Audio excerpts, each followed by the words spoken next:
Hello, everyone. We are here today with Felienne Hermans, and to do a little question and answer from the talk that we did last week. I don't know if many of you are.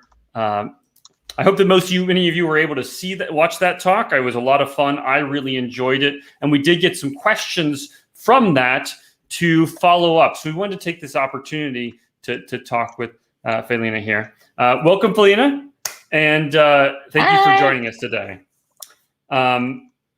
Anything you want to say before we get started, Felienne? No, just thanks for taking the extra time to meet with me at this hour that might not be all too convenient for you.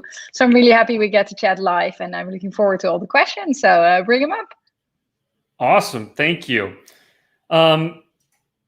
So first of all, I just want to say a lot of the stuff you were saying was really insightful. I loved the way that you talked about the short-term memory and the long-term memory and the way they combine together in the working memory. That was really impactful for me, and the way to break down the stuff. I also really enjoyed what you were talking about with the survivorship bias to some extent, where it's like, well, I learned this way, so obviously that's the best way to learn. Have you found any, and I'm sure there's a lot in the industry where people are like, well, obviously, we should all learn this way. Because have you found good ways to break through that with people who are maybe difficult or anything like that? Yeah. That's a great question. So I have found that the best way to break through that is once people turn from a teacher into a learner. So these people that are like, oh, I learned Java the hard way or the right way, then maybe if they have to learn something new, like Haskell or Rust, something sort of outside of their comfort zone, then they're like, oh, this is hard. And I think in the video I had this little Greek sentence, right, that you have to read. It's just like impossible to do.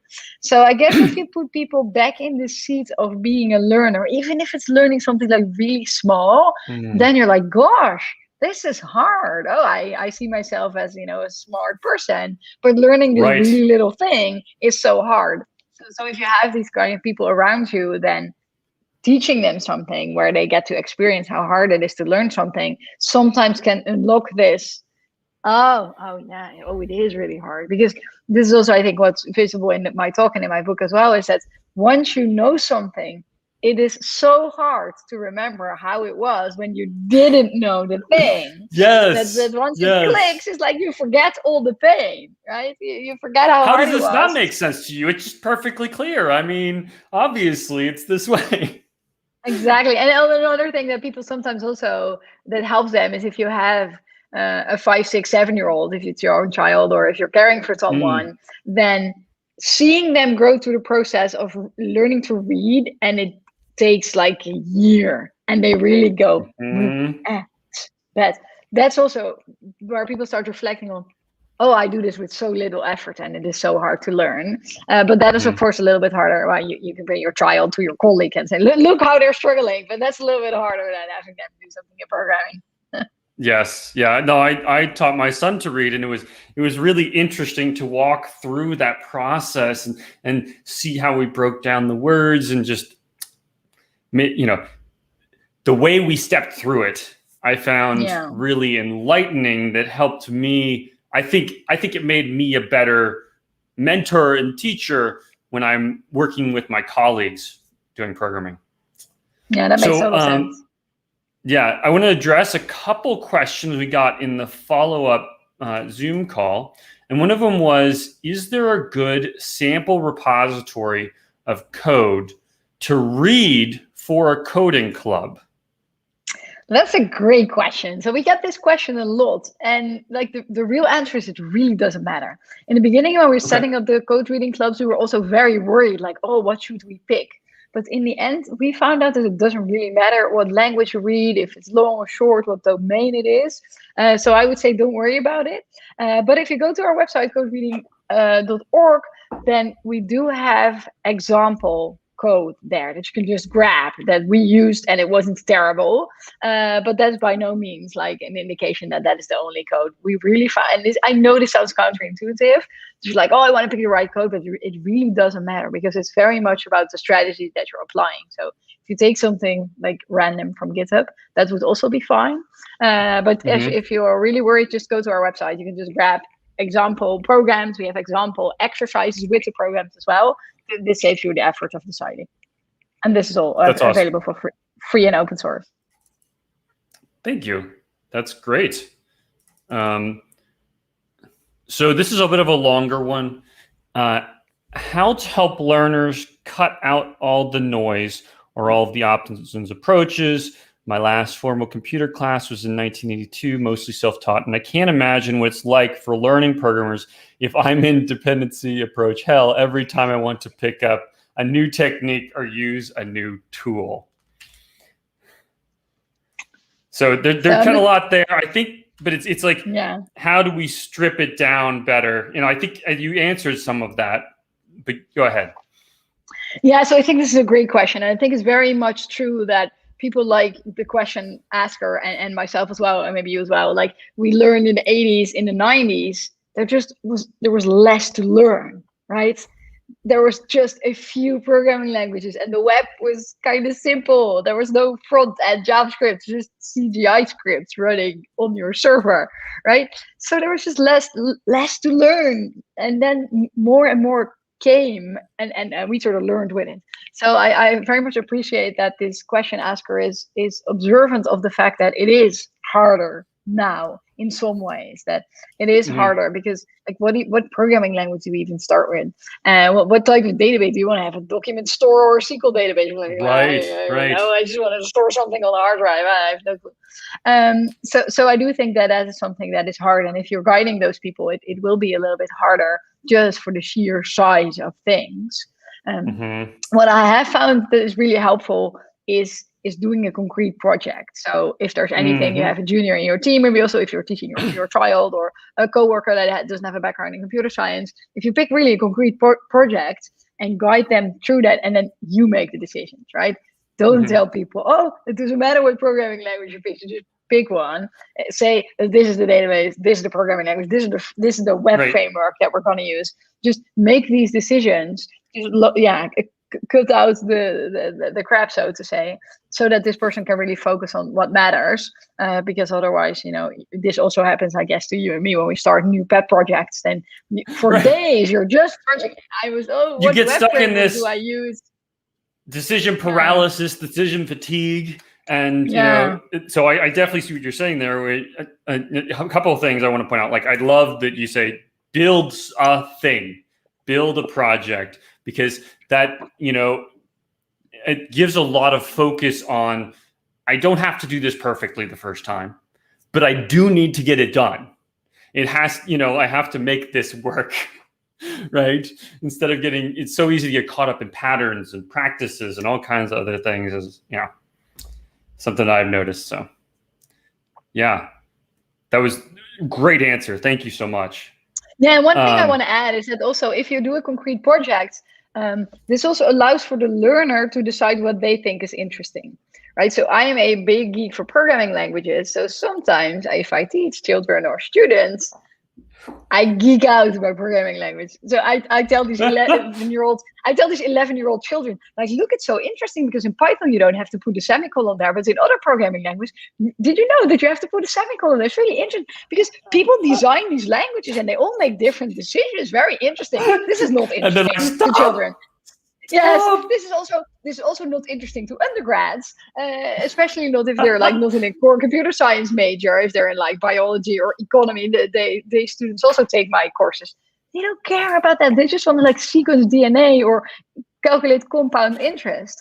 So if you have a concrete project, then the learner, the student can decide what they find interesting, and maybe they find it interesting. Oh, look, I've plotted the interest rate, and like, boring, I only care about programming.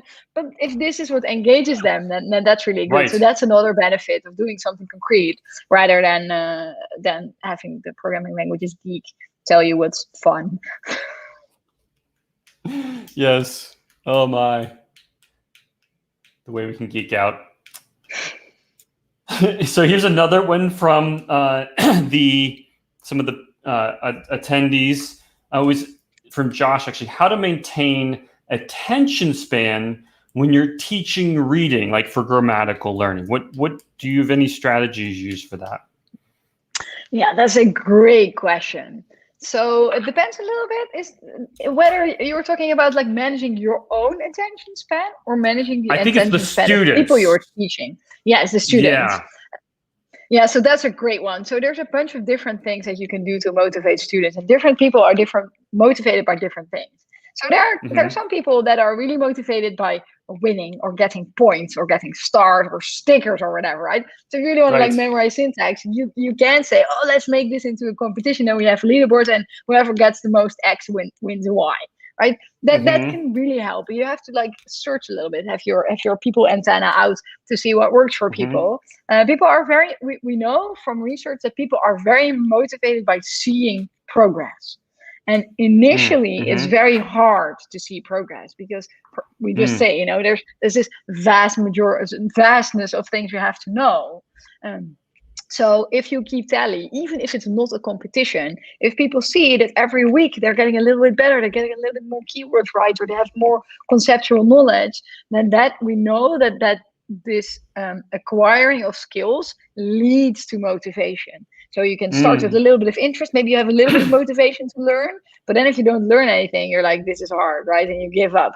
So making learning visible, making it clear to the students, even if this points and stars is just individual and you don't share it because not everyone is keen for competition, but even if it's individualized, if people are seeing that they're making progress, we know that's a very strong motivator for learning, especially early on, because we all know how it is to become a beginner again, right? Going to a new programming language or a new code base.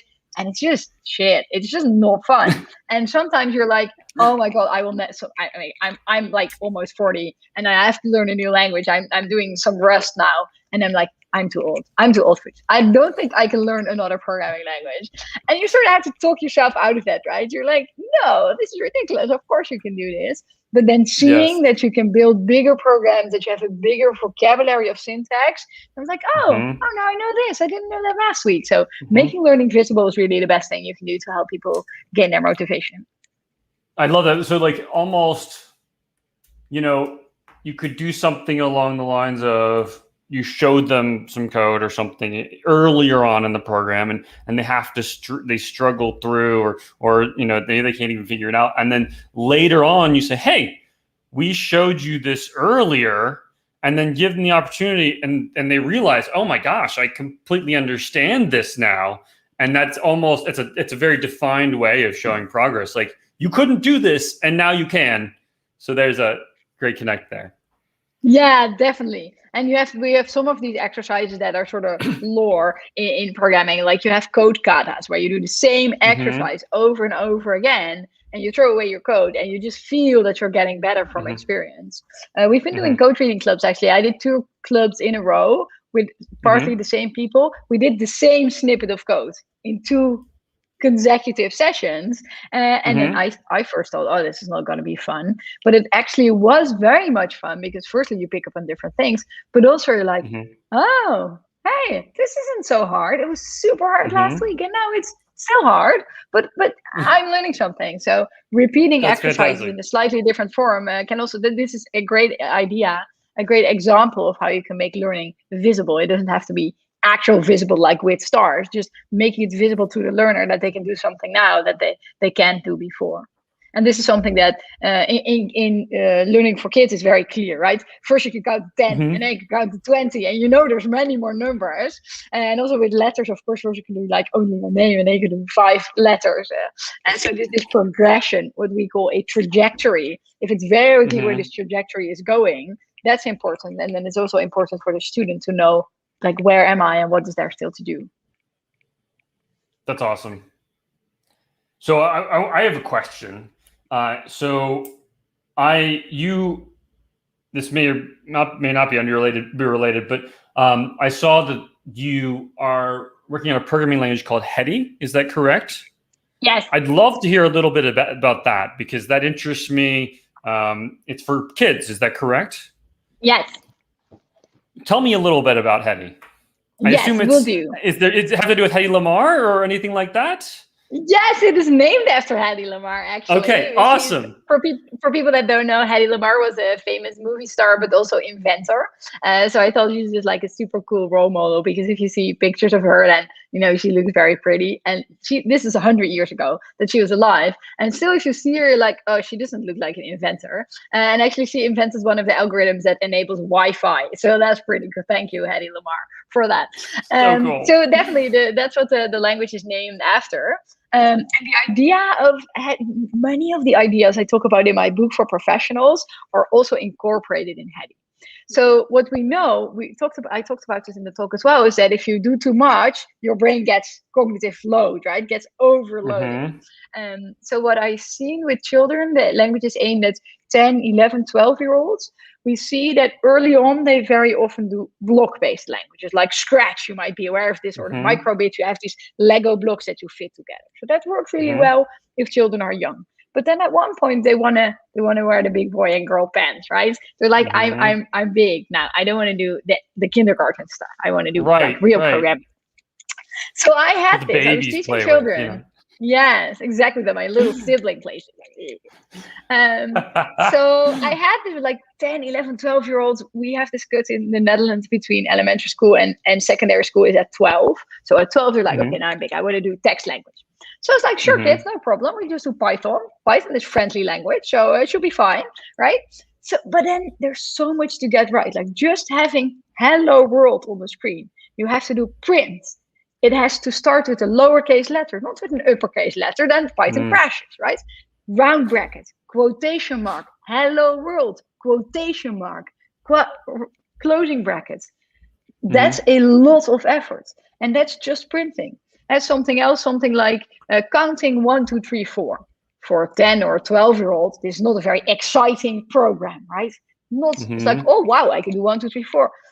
What do you have to do in Python? For I in range, open bracket, 1, comma, 4, closing bracket, colon, go to the next line, put 2 spaces there, print, again, not with a capital letter, open bracket. This is ridiculous, right? I think I mentioned in my talk that like your short-term memory can handle a maximum of 6 elements. So for I in range, this doesn't fit.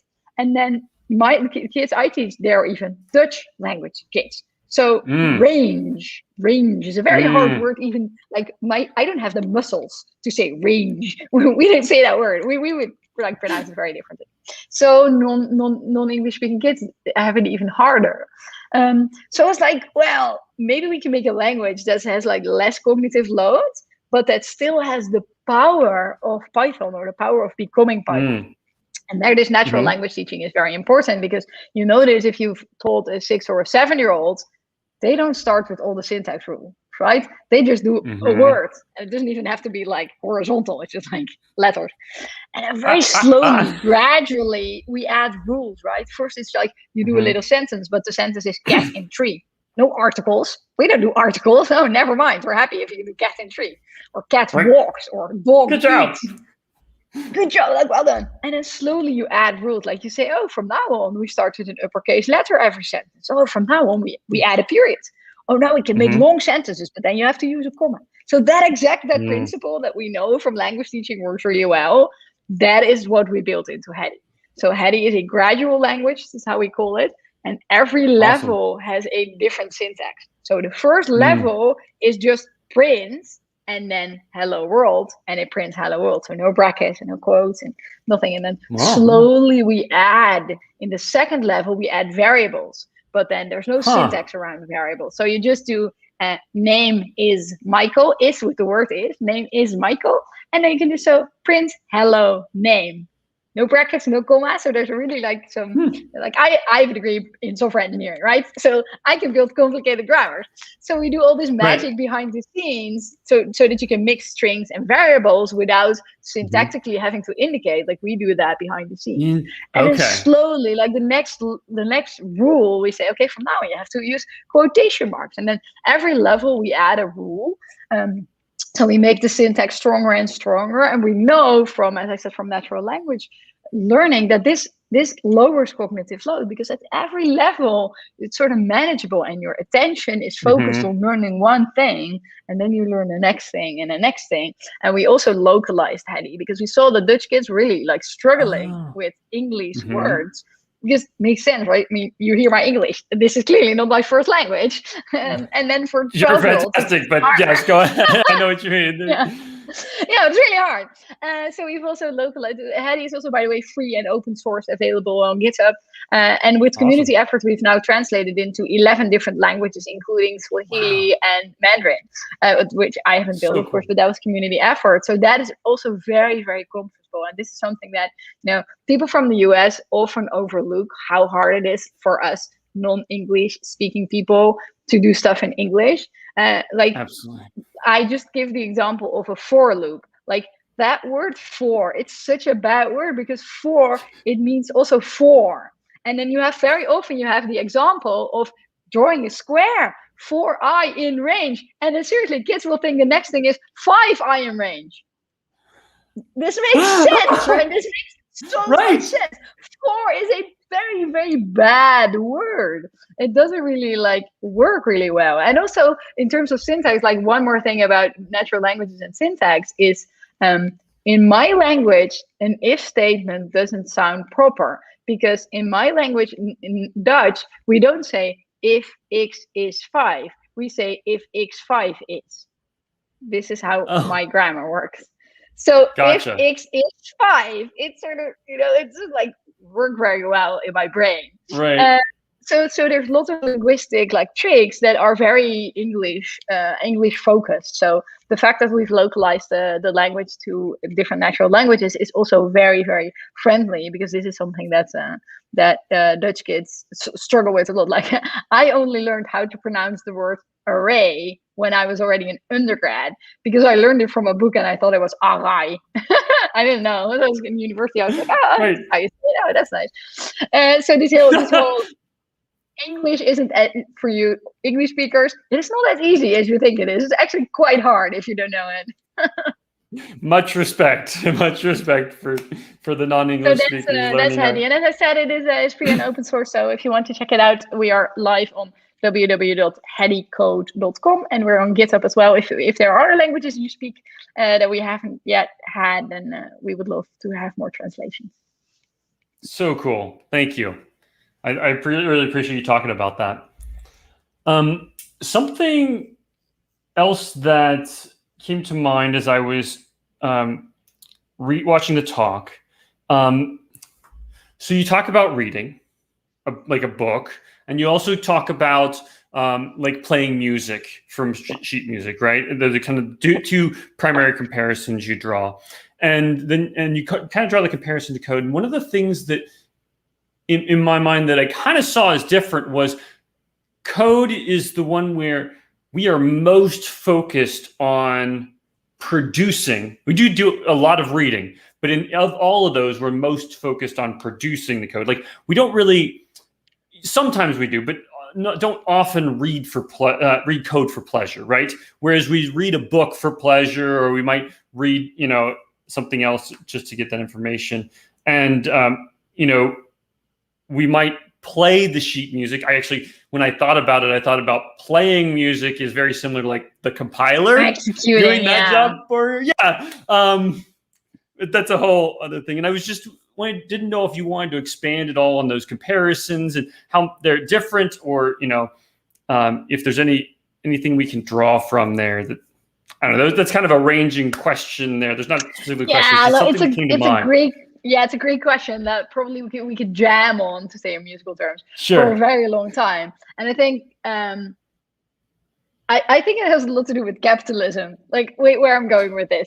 So you are right that we produce code more than we enjoy reading it, but that's also because it's primarily a way to make money, and that doesn't have to be the case. Like, there could be a future, GitHub Copilot, anyone, there could be a future right. in which we aren't so much necessary anymore.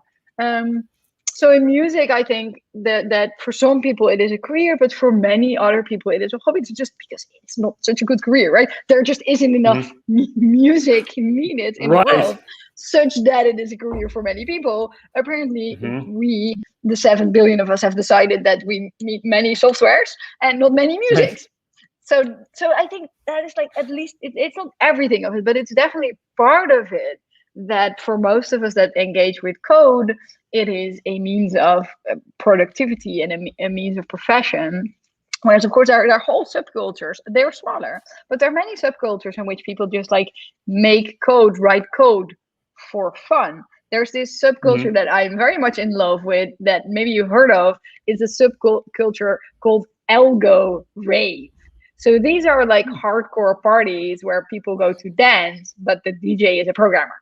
And there are programming languages. Even one of the examples of such a programming language is called Sonic Pi, where the programmer is typing code and make the code creates music, and then the code is like on the wall with a projector, so you can see the code. So you can like, and this is like, usually like if you go on Google or in YouTube and you type like algo rave, you can easily find some videos of those parties.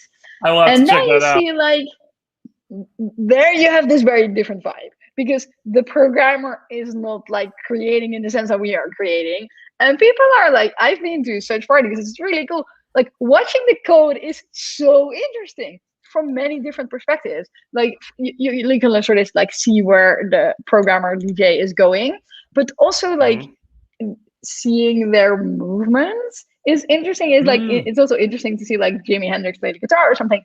It's so interesting, all the shortcuts that they use and the flexibility and little typos, and so that is code that is being read by a group of people, and it is executed, and it's very much aligned with music.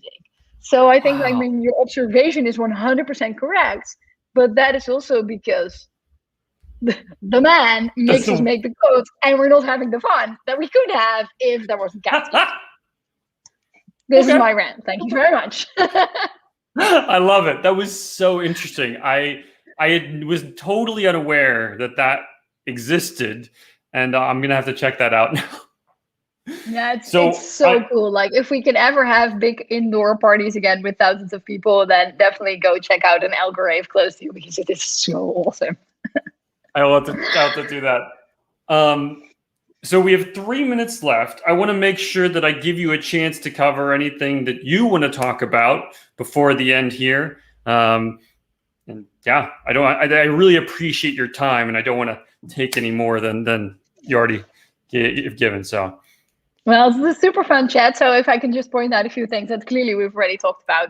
If people are interested in teaching kids in a like didactically valid way, then maybe and it is free and open source, you can check out www.hedycode.com. So that would be really lovely. And of course, we talked about my book. So if people are interested in buying the book, it is already out as an ebook. So if you buy it as an ebook, you can read it straight away. But you can also order the print book that will be out very soon, just after the summer.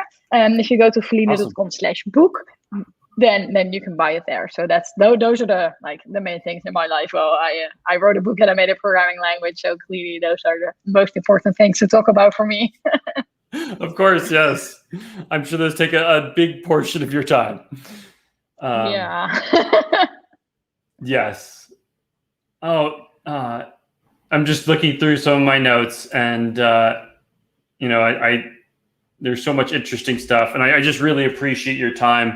And I'm excited. This was kind of an experiment for us. We've not done anything like this before, but I think it went extremely well. And I'm so thankful that you have agreed to work with us and just sharing all your knowledge with us, Felienne. So yeah, it was super fun, and it was a great way to do it. That you like pre-watched the video, and then we took the time to do the live Q&A. So I think this is a perfect way for me to not have to give a talk at 2 a.m. Right? Yeah. No, that sounds terrible. Yes. Cool. Well, thank you, everyone. I appreciate you for tuning in, and make sure to follow Cincinnati Software Craftsmanship. We do have more exciting talks coming up in the coming months, and we will be announcing those soon. So looking forward to that. And one last time, thank you, Felienne, and I hope you have a great evening. Thanks for having me. Thank you.